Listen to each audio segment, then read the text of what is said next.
ঈদ মোবারক। ঈদ মানেই তো আনন্দ, তাই না? তবে এই খুশির প্রতিটি কাজের পেছনে কিন্তু একটা গভীর আধ্যাত্মিক তাৎপর্য লুকিয়ে আছে। আজ আমরা ঠিক সেই বিষয়গুলো নিয়েই কথা বলবো।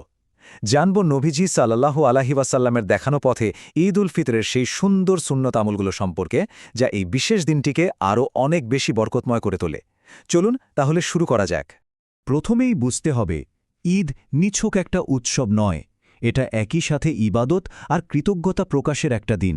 বলতে পারেন, পুরো রমজানের পর আল্লাহর পক্ষ থেকে আমাদের জন্য এটা একটা বিশেষ উপহার।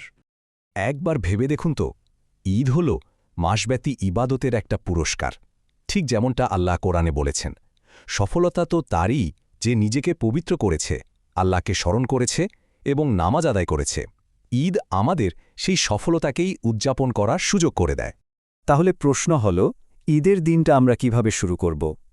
এর প্রস্তুতিতেই কিন্তু কিছু সুন্দর সুন্নত আমল রয়েছে, যা দিনের শুরু থেকেই একটা দারুণ আধ্যাত্মিক পরিবেশ তৈরি করে দেয়।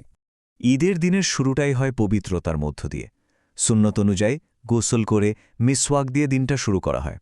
এরপর নিজের সাধ্যমতো সবচেয়ে সুন্দর আর পরিষ্কার পোশাকটা পরা। এটা কিন্তু একভাবে আল্লাহর দেওয়া নিয়ামতের প্রতি কৃতজ্ঞতা প্রকাশ করা। এই ছোট ছোট কাজগুলোই দিনের জন্য একটা সুন্দর নাস্ত্রই তৈরি করে দেয়। আচ্ছা, দুই ঈদের মধ্যে এখানে কিন্তু দারুণ একটা পার্থক্য আছে। ঈদ উল ফিতরে নামাজের উদ্দেশ্যে বের হওয়ার আগে খেজুরের মতো কোনো মিষ্টি জিনিস খেয়ে রোজা ভাঙার মাসটাকে উদযাপন করা হয়। আর অন্যদিকে ঈদ উল আজহায় কোরবানির পর সেই মাংস দিয়ে দিনের প্রথম খাবার খাওয়াটা সুন্নত, যা আমাদের ত্যাগের মহিমাকে মনে করিয়ে দেয়। বেশ, ব্যক্তিগত প্রস্তুতি তো শেষ। এবার ঈদগাহের পথে যাত্রা। মজার ব্যাপার হল, এই যাত্রাপথেও কিছু সুন্নত আমল রয়েছে, যা ঈদগাহে যাওয়ার এই পুরো জার্নিটাকে আরও অর্থবহ করে তোলে।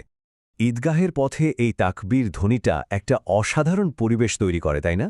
যখন সবাই একসাথে আল্লাহর মহত্ব ঘোষণা করতে করতে এগিয়ে যায়, তখন চারপাশের বাতাসটাই যেন ইবাদতে ভরে ওঠে। আল্লাহু আকবার, আল্লাহু আকবার, লা ইলাহা ইল্লাল্লাহ, ওয়াল্লাহু আকবার, আল্লাহু আকবার, ওয়ালিল্লাহিল হামদ। স্বয়ং রাসূল সাল্লাল্লাহু সাল্লাম নিজেও কিন্তু ঈদগাহে পৌঁছানো পর্যন্ত এই তাকবীর পাঠ করতেন। এই ছোট ছোট কাজগুলো আসলে ঈদের আনন্দকে বহুগুণে বাড়িয়ে দেয়। হেঁটে ঈদগাহে যাওয়া কিংবা যাওয়ার আর আসার জন্য আলাদা পথ ব্যবহার করা, এসবের মাধ্যমে আরও বেশি মানুষের সঙ্গে দেখা হয়, সালাম আর শুভেচ্ছা বিনিময় হয়। এতে করে আমাদের সামাজিক বন্ধনগুলো আরও মজবুত হয়। ঈদগাহে পৌঁছানোর পর শুরু হয় দিনের সবচেয়ে গুরুত্বপূর্ণ অংশ, ঈদের নামাজ এবং একে অপরের সাথে শুভেচ্ছা বিনিময় করা। আমরা তো সাধারণত ঈদ মোবারক বলে থাকি, কিন্তু সাহাবীরা একে অপরকে এই সুন্দর দোয়াটি দিয়ে শুভেচ্ছা জানাতেন, তাকাব্বালাল্লাহু মিন্না ওয়া মিনকুম। এর মানে হল, আল্লাহ আমাদের ও আপনার পক্ষ থেকে সৎ কাজগুলো কবুল করুন। ভাবুন তো, এটা একটা সাধারণ শুভেচ্ছার চেয়েও কত বেশি অর্থবহ। এখানে একটা বিষয় খেয়াল রাখাটা খুব জরুরি। ঈদগাহে ঈদের নামাজের পর খুতবা খুব মনোযোগ দিয়ে শুনতে হয়। তবে ঈদের কোনো নফল নামাজ যদি আদায় করতে হয়, সুন্নত অনুযায়ী সেটা বাড়িতে ফিরে এসে আদায় করা ভালো। নবীজি সাল্লাল্লাহু আলাইহি ওয়াসাল্লাম নিজেও ঘরে ফিরে 2 রাকাত নফল নামাজ আদায় করতেন।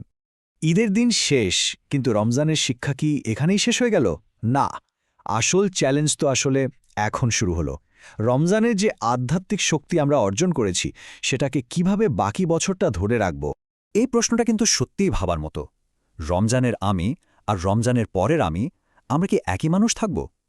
রমজান শেষে শয়তান যখন আবার মুক্ত হয়, তখন পুরনো খারাপ অভ্যাসগুলোতে ফিরে যাওয়ার একটা ঝুঁকি কিন্তু তৈরি হয়। এখানেই আমাদের আসল পরীক্ষাটা শুরু। আর এই কঠিন পরীক্ষার সমাধান কিন্তু লুকিয়ে আছে এই চমৎকার হাদিসটির মধ্যে। আল্লাহর কাছে সবচেয়ে প্রিয় কাজ হলো সেটাই যা নিয়মিত করা হয়, পরিমাণে কমও হলেও সমস্যা নেই।